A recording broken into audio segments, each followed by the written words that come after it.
Damaikan hati, sejukkan jiwa. 107,7 FM Radio Suara Nabawi Pasuruan.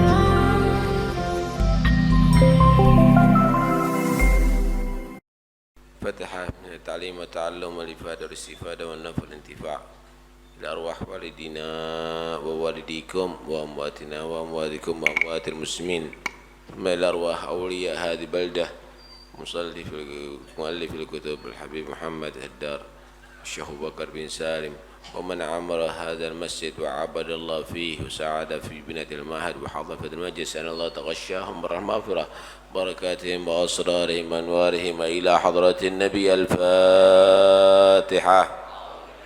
بسم الله الرحمن الرحيم. الحمد لله رب العالمين الرحمن الرحيم مالك يوم الدين إياك نعبد وإياك نستعين اهدنا الصراط المستقيم صراط الذين أنعمت عليهم غير المغضوب عليهم ولا الضالين آمين.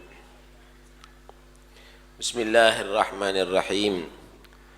الحمد لله رب العالمين وبه نستعين على أمور الدنيا والدين والصلاة والسلام على أشرف الأنبياء والمرسلين سيدنا مولانا محمد وعلى آله وصحبه أجمعين. قال رسول الله صلى الله عليه وسلم Jahidul musyrikina bi amwalikum wa anfusikum wa alsinatikum. Hadithun sahih rawahu Ahmad. Bersabda Rasulullah sallallahu alaihi wasallam, Jahidul musyrikin, berjihadlah melawan orang-orang musyrik, melawan orang-orang yang menyekutukan Allah. Bi amwalikum, dengan harta-harta kamu, wa anfusikum, dan dengan jiwa-jiwa kamu, wa alsinatikum, dan dengan lisan-lisan kamu. Kalau berjihad membela agama Allah, menghadapi orang yang kafir kepada Allah, maka yang total. Jangan kalau kamu itu berjihad cuma nyumbang aja duit, nggak siap mati. Jangan nanti kamu tadi itu berjihad cuma dengan jiwa saja, wis aku bondo tenaga, siap dengan tenaga aja. Jangan kamu tadi itu berjihad cuma hanya tenaga, tidak mengeluarkan harta.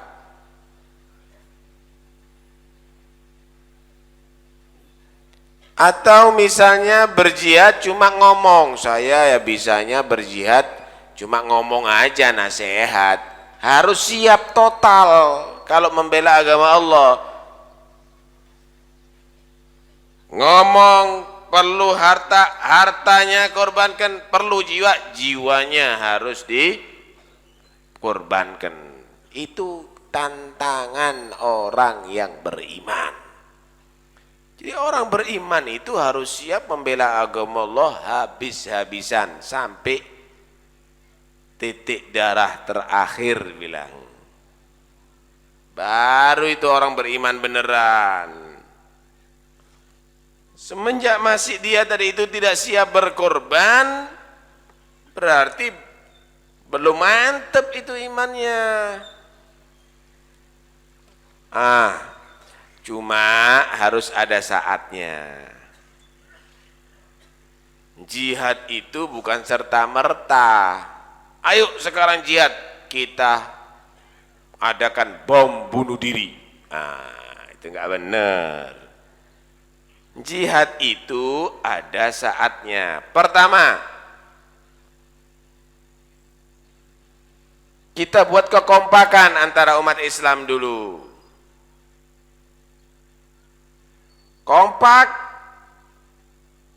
baru kita menghadapi musuh bersama-sama. Kenapa? Kalau tidak, kita bisa diadu domba oleh musuh. Paham ya? Kompak dulu. Kemudian satu komando. Wa idastunfirtum fanfiru. Satu komando. Kalau udah ada komandannya yang menyatakan kita bangkit berjihad bareng, menjadi satu kekuatan. Tapi kalau sendiri-sendiri, wah ini alamat perang saudara ini. Alamat perang saudara. Karena itu jangan kesusu kalau mau jihad itu. Buat satu kekuatan. Nah, gimana cara membuat satu kekuatan? Jangan jadi umat Islam yang satu sama lain saling menyerang,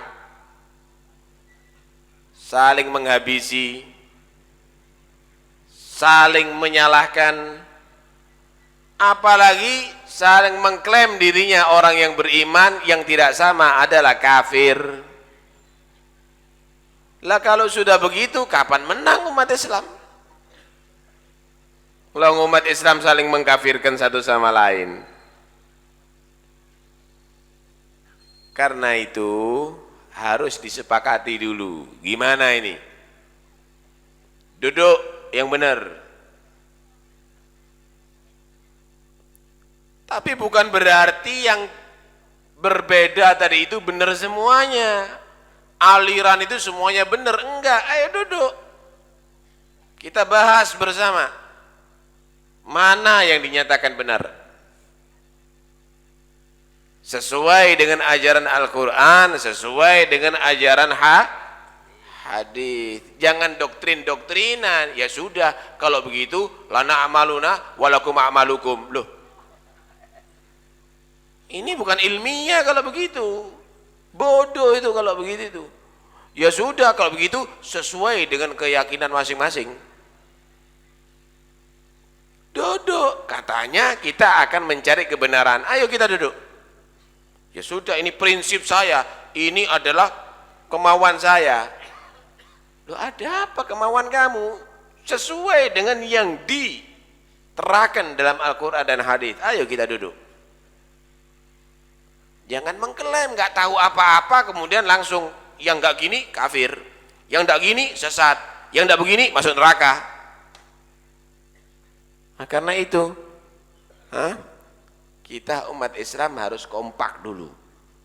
Kalau kompak umat Islam, nggak ada yang berani orang-orang kafir itu. Kemudian yang berikutnya, umat Islam itu kalau mau menghadapi orang-orang kafir dan mendapatkan kemenangan, maka harus siap segala-galanya. Orang Islam itu lebih senang mati masuk surga daripada dia tadi itu kurban imannya. Itu harus begitu.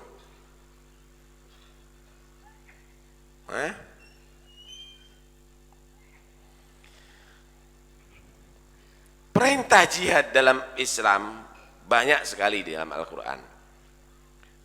Allah Subhanahu wa taala berfirman, "Wa qatilul musyrikina kaffah kama yuqatilunakum kaffah wa'lamu annallaha ma'al muttaqin." Perangi orang kafir dengan total, sebagaimana mereka juga memerangi kamu dengan total. Dan ketahuilah sesungguhnya Allah Subhanahu wa taala bersama orang-orang yang bertakwa. Dengarkan baik-baik. Kita nih diperintahkan jihad, kenapa? Tahu nggak? Karena umat Islam ini asli dimusuhi sama orang kafir. Walaupun umat Islam ini tidak mengganggu. Karena itu kita disuruh siap jihad. Kalau dari wong Islam ini pasti dimusuhi. Walaupun tidak mengganggu.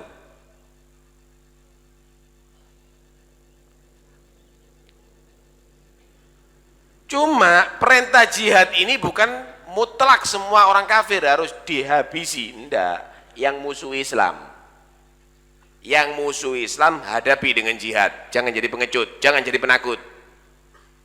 Yang tidak musuh Islam, ahlu zimmah, orang kafir yang patuh, orang yang kafir yang tidak masuk Islam, tapi orang yang tidak masuk Islam, tapi dia tidak mengganggu, tidak memusuhi, nggak boleh diganggu itu. Nggak boleh diganggu. Tapi kalau mengganggu, memusuhi Islam, kita harus hadapi dengan jihad. Gitu. Kalau secara mutlak semuanya tidak boleh, mengganggu ahlu zimmah tidak boleh. Baik. Dulu di zamannya Rasulullah, wah, umat Islam digancet, dibunuh. Karena itu bangkit, ayo kita habisi mereka sebagaimana mereka menghabisi kita. Baru umat Islam menjadi jaya. Jadi tidak ada permusuhan sebenarnya, tapi menghadapi musuh. Cuma begitulah orang-orang yang kafir ini menganggap Islam itu adalah agama yang ekstrim. Itu fitnaan. Dia nggak tahu asal usulnya jihad itu gimana. Sehingga kadang-kadang, wah, itu yang teroris yang pakai serban semuanya itu. Itu teroris itu yang bawa hadis itu. Itu teroris yang pakai jenggot itu. Ini orang menfitnah.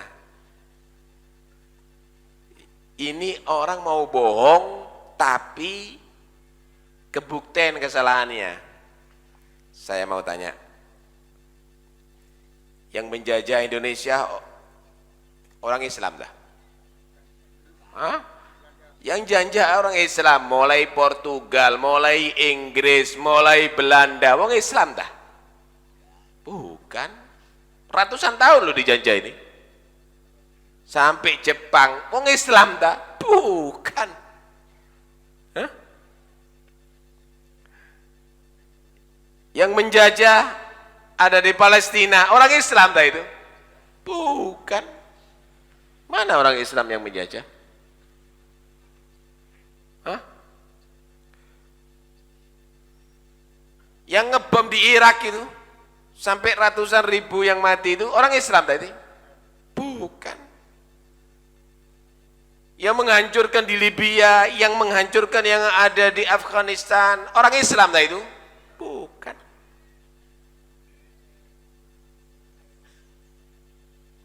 Coba sekarang kita bandingkan orang-orang kafir yang hidup ada di daerah Islam, aman. Aman. Orang Buddha ada di Indonesia, aman.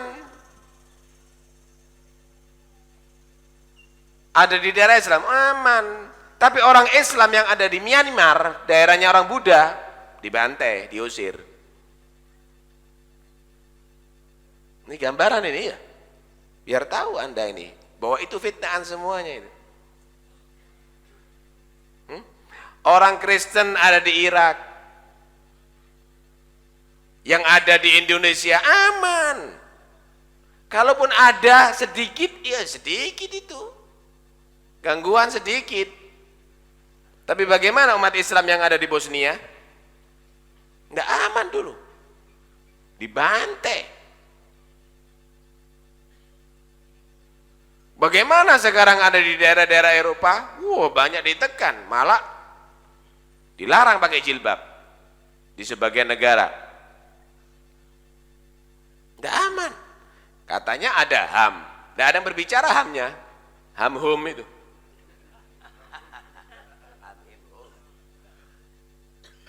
Fitnah, itu fitnah semuanya itu. Itu fitnah semuanya. Karena itu umat Islam untuk menghadapi yang model-model begitu, kamu harus siap jihad melawan orang-orang kafir. Tapi kafir yang musuh sama Islam.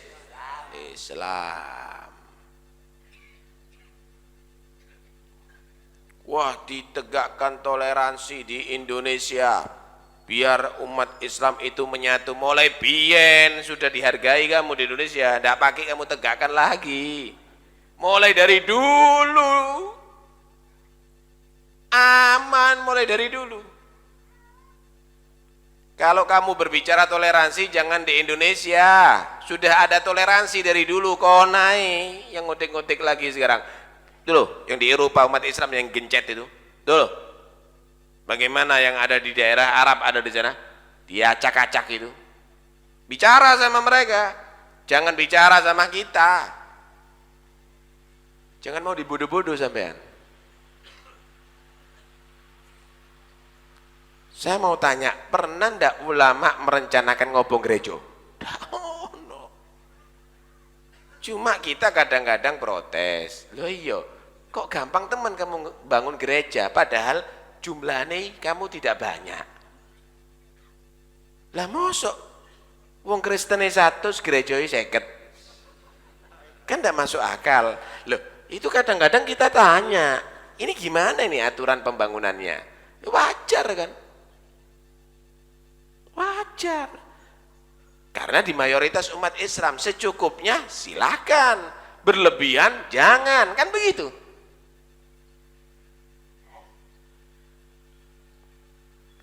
Karena itu umat Islam ini harus pinter gitu loh, harus pinter, Pak. Sampeyan tak kasih tahu ya. Di daerah mayoritas umat Islam misalnya nih, gambarannya.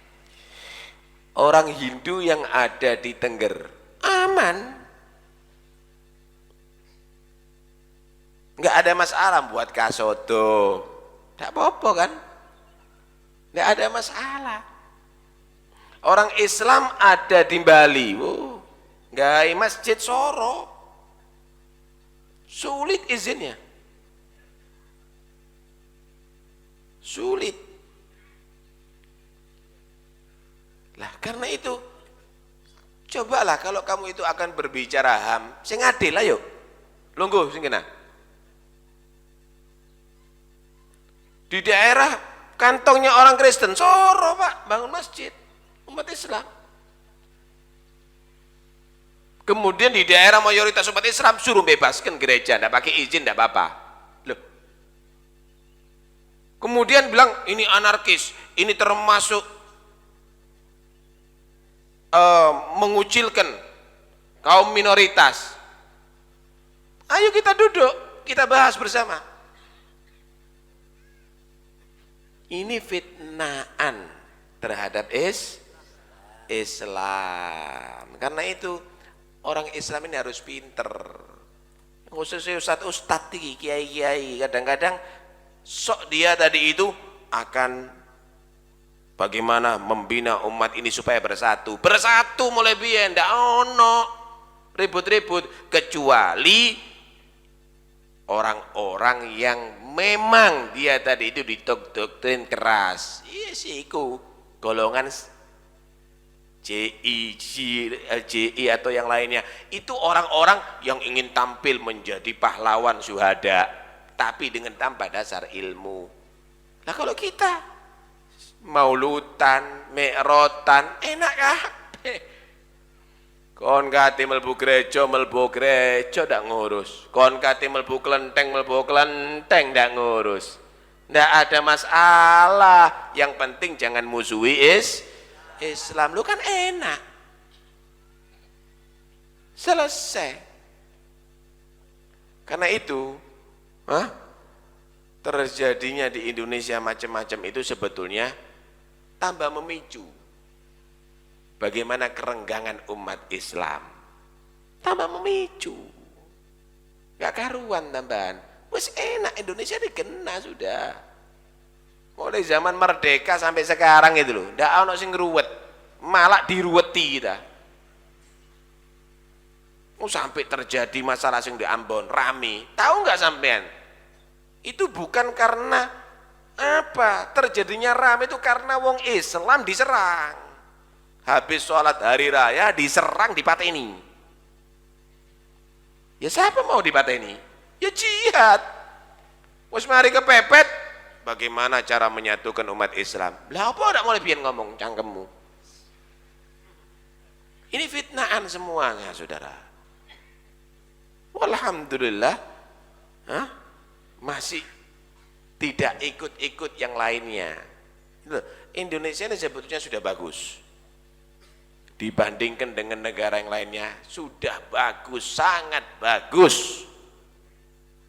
Tidak ada yang perlu dikhawatirkan. Justru yang kamu khawatirkan bukan umat Islam. Non-Muslim tadi itu, jangan mengganggu umat Islam, selesai. Keliru kadang-kadang.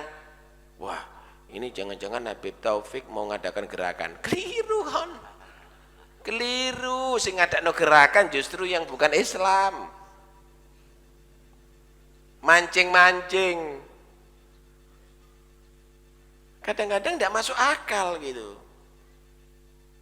Tak ceritani sampai ya. Di Kota Madia ini, Kota Madia, Pasuruan, pernah terjadi. Mau ngadakan orang-orang Ngasoro misa besar dengan jumlah kira-kira 5.000 sampai 10.000 ada di lapangan secara terbuka. Saya diajak musyawarah. Saya tanya, dulunya ngadakan di mana itu misa? Di Surabaya. Apa kok ngalih yang Pasuruan? Saya mau tanya, kenapa? Long jumlahnya di sini tidak begitu banyak. Kalau di Surabaya mungkin sampai 5.000, 10.000. Berarti mau di-drop dari mana-mana. Ngadakan di Pasuruan. Alasannya, supaya ada toleransi. Loh, dari dulu toleransi kita, kalau ada masalah. Justru kamu ngadakan yang baru akan bermasalah nantinya. Kita harus menjaga supaya mereka misalnya aman, wong Islam jogo. Allah apa jogo? Kemudian kalau ada yang menyusup, golongannya yang ekstrim-ekstrim itu, yang jadi pahlawan-pahlawan itu, bom-boman dari itu, nyusup ono di Pasuruan sampai terjadi ledakan di Pasuruan. Mari ngono wong Pasuruan, di Pasuruan itu ada gerakan yang ekstrim ngono. Loh, kamu yang mancing ya tidak bener. Loh dek kini aman ngadakan acara-acara yang bisa membuat masyarakat tadi itu terpancing dengan gerakan-gerakan anarkis tadi itu. Saya tidak mau tanggung jawab. Akhirnya polisi, TNI diributno kayak acara itu nantinya. Jogo-jogoan ketat, nanti mari ngono ada penyusupan, ada macam-macam. Lo ada apa ndolek ruwet-ruwet? Lo wong aman di Surabaya ngalih di Pasuruan. Itu usulan saya. Tak tinggal, rupanya masuk. Lah kan rawan jadinya. Lah ngadakan gini-gini ini namanya mancing. Lu sudah aman-aman lah kok digawe model-model gitu. Karena itu harus lihat situasi dan kondisinya. Enggak perlu, kita enggak pernah maksa orang Kristen masuk Islam, orang Katolik masuk Islam, orang Konghucu masuk Islam. Enggak ngurus agamamu, lakum dinukum waliyadin. Tapi yang penting jangan kamu tadi itu mengganggu kita, mengganggu keamanan kita, mengganggu stabilitas kita. Lu enak kan gitu. Ini sudah enak di Pasuruan ini. Di Indonesia ini sudah enak, sudah aman-aman. Cuma kok umek terus, heran aku.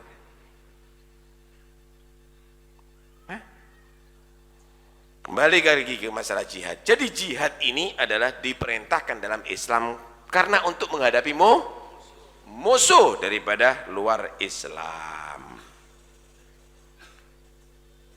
Kalau ada orang enggak seneng jihad, itu bisa jadi pengecut lah. Musuh sudah siap menghajar kita tanpa alasan loh ya. Tanpa alasan. Kemudian kita tidak siap-siap untuk menghadapi musuh. Oh, itu bahaya. Allah Subhanahu wa taala berfirman, "Kutiba 'alaikumul qitalu wa huwa kurhul lakum." Diwajibkan bagi kamu untuk jihad. Memang tidak senang itu jihad. Siapa senang? Siapa senang siap perang, Pak? Siapa senang? Siap perang itu tidak senang kita. Wa asa an takrahu syai'an wa huwa khairul lakum. Tapi walaupun jiwa kamu tidak senang, tetap nurut toh untuk jihad. Mungkin yang enggak kamu senangi itu ternyata menjanjikan yang baik bagi kamu. Wa asa an tuhibbu syai'an wa huwa khairul lakum. Wah, senang damai. Iya, damai. Tapi kamu ditekan nantinya. Dan itu akan menjanjikan jelek bagi kamu. Wallahu ya'lamu antum la ta'lamun. Allah yang Maha tahu, kamu tidak tahu mana yang lebih baik bagi diri kamu. Yes. Kira-kira kalau Belanda dulu tinggal di Indonesia, Jepang tinggal di Indonesia, tidak ada pelajaran jihad. Bagaimana supaya damai? Dengan Jepang damai, dengan Belanda yang jajah Indonesia, enak tahu urip ini? Kamu tidak senang perang, kamu tidak senang dengan berjihad melawan musuh tadi itu. Cuma tidak menjanjikan khairul lakum, tidak menjanjikan kebaikan. Syarrul lakum, kamu akan ditekan, anak cucu kamu akan dikuasai sama mereka. Tapi dengan lafaz jihad Allahu Akbar, lawan musuh, maka memang tidak enak, banyak yang mati, banyak yang sakit, banyak yang terbakar rumah. Cuma wa huwa khairul lakum, walaupun tidak enak, ternyata lebih baik kita menjadi negara yang merdeka. Iya enggak?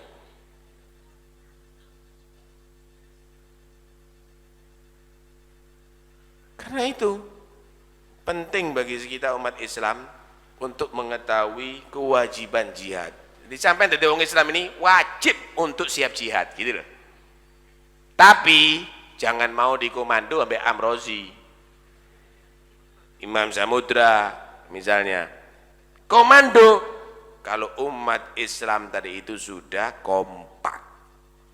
Dan yang dihadapi bukan orang-orang kafir yang dia tadi itu cinta damai, tapi orang-orang kafir yang musuhi Islam.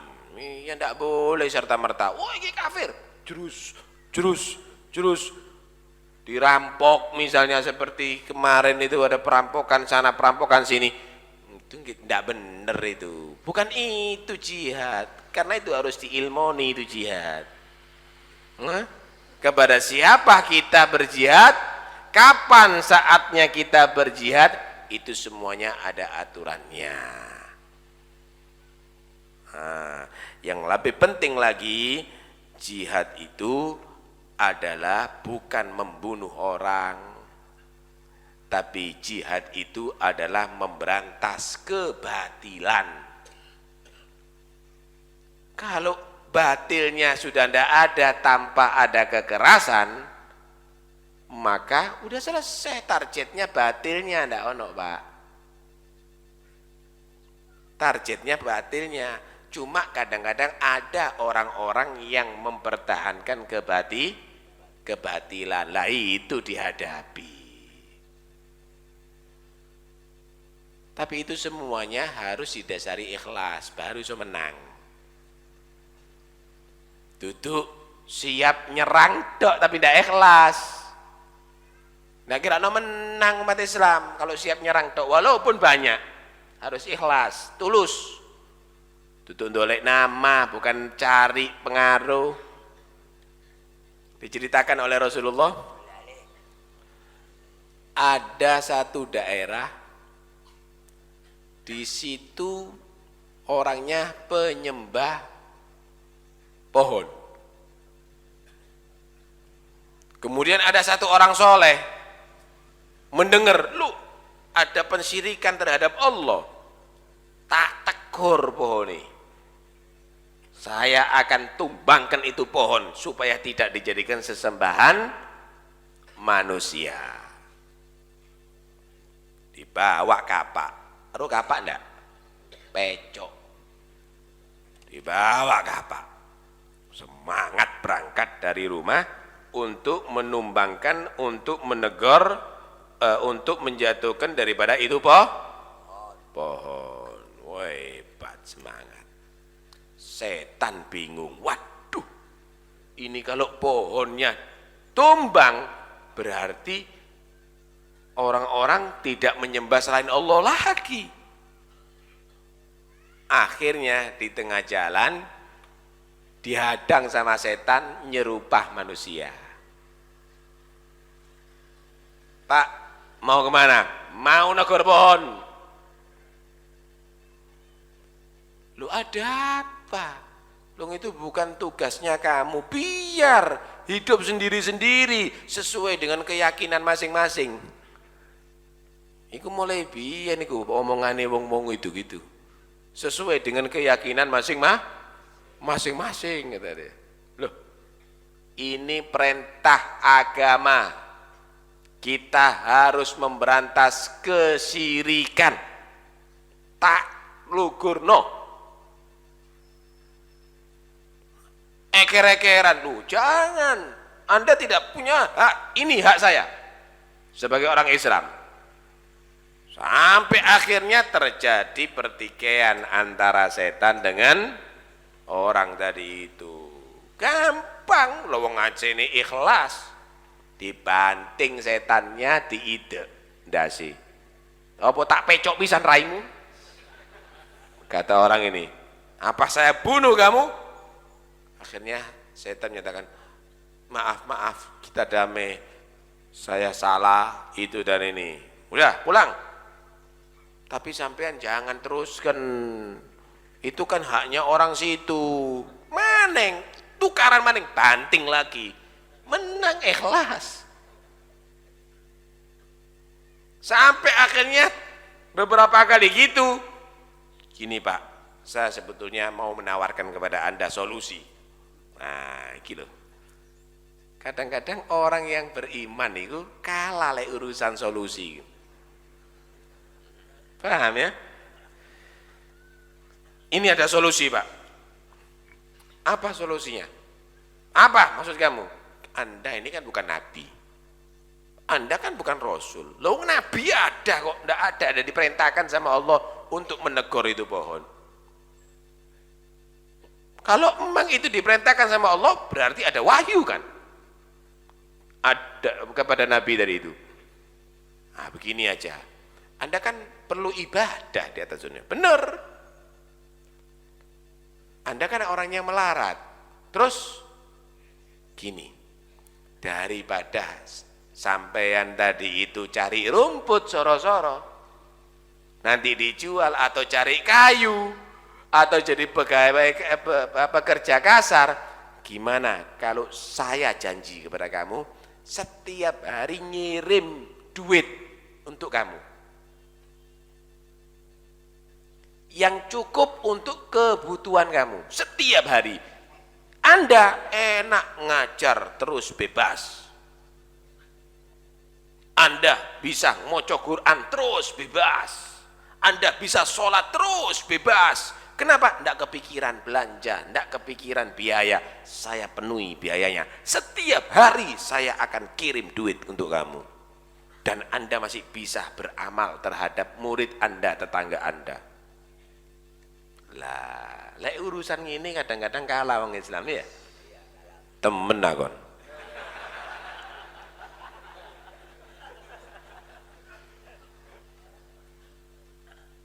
Ya temen, janji, awas lo ya, kalau kamu luput, ya Siap.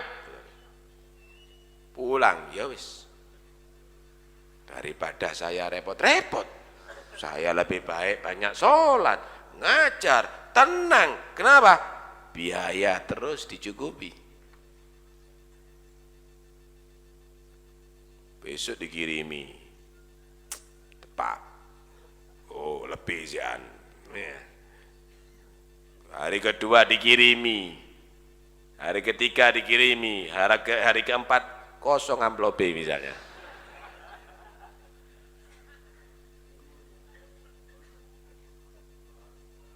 Marah, oh kurang ajar, dikoroi saya. Ambil kapaknya berangkat. Nah, berangkat yang kedua lain dengan yang pertama ya. Berangkat yang pertama ikhlas, tujuannya untuk memberantas kebatilan tok tanpa ada tendensi yang lain. Berangkat kedua gara-gara amplopnya kosong. Karena materi, karena duit. Ketemu di tengah jalan setan lagi. Mas mau kemana kata setan? Mau tak bongkar itu, mau tak tegur, mau saya tumbangkan itu pohon yang membuat orang syirik. Jangan macam-macam kalau sekarang kamu. Nggak bisa. Mau apa kamu? Mau apa? Kata setan. Tukaran, terjadi pertikaian dengan setan, dibanting sama setan. Diinjak kepalanya, dadanya diinjak. Esa, pingin penyet taraimu. Gimana kalau begini? Apakah pingin hancur kepala kamu? Damai kata dia. Ayo kok kalah aku ya? Bingung dia. Padahal dulu saya menang. Kok sekarang kok kalah? Coba lagi, banting lagi. Loh, kok kalah lagi? Tanya. Anda ini siapa sih? Siapa saya kah? Kenapa? Loh kok saya kalah? Saya dulu tadi itu kalah dengan kamu karena kamu ikhlas dulu. Karena itu saya tidak berdaya melawan kamu. Sekarang karena duit kamu kalah dengan saya, kata dia. Kamu kalah dengan saya. Karena itu umat Islam kalau menang, kalau kepingin menang, yang ikhlas. Jangan karena duit. Lah kalau sudah karena duit, masih berak-berok sampai pedot gulumu, dakwah, kalah kamu sama orang-orang kafir. Kalau kamu itu bukan ikhlas hanya karena duit, walaupun pejabat kamu itu adalah umat Islam, tetap kalah karena duit semuanya. Pingin gimana caranya pondoknya cepet, bagus.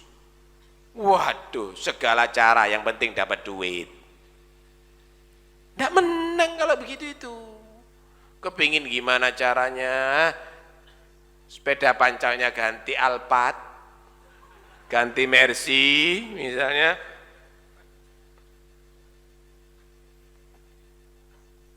Kalau gini ini kalah umat Islam. Karena itu umat Islam itu bisa menang karena ketulusan. Umat Islam itu bisa menang karena keikhlasan.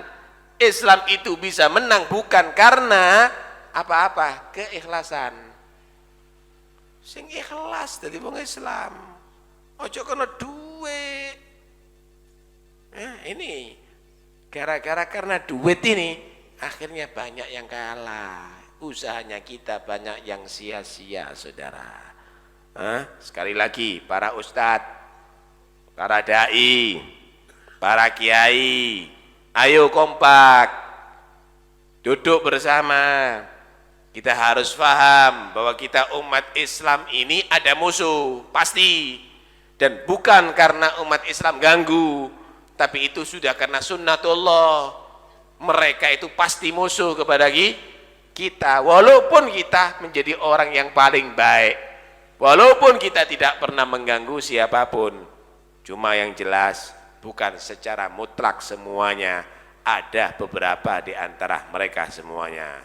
Dan jangan mau Anda tergiur dengan harta, karena harta tadi itu yang membuat Islam menjadi pecah, yang menjadi Islam itu menjadi lemah. Dadi wong sing ikhlas perjuangkan agama Allah, bahkan bukan karena mengharapkan harta, siap untuk mengorbankan harta. Dengan lisan kita juga berjuang dan juga siap untuk mengorbankan jiwa raga kita.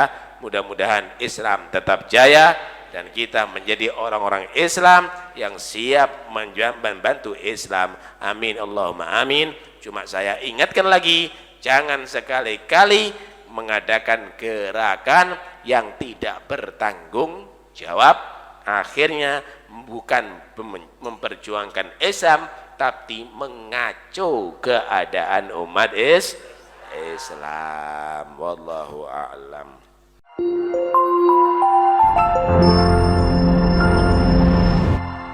Damaikan hati, sejukkan jiwa. 107,7 FM Radio Suara Nabawi Pasuruan.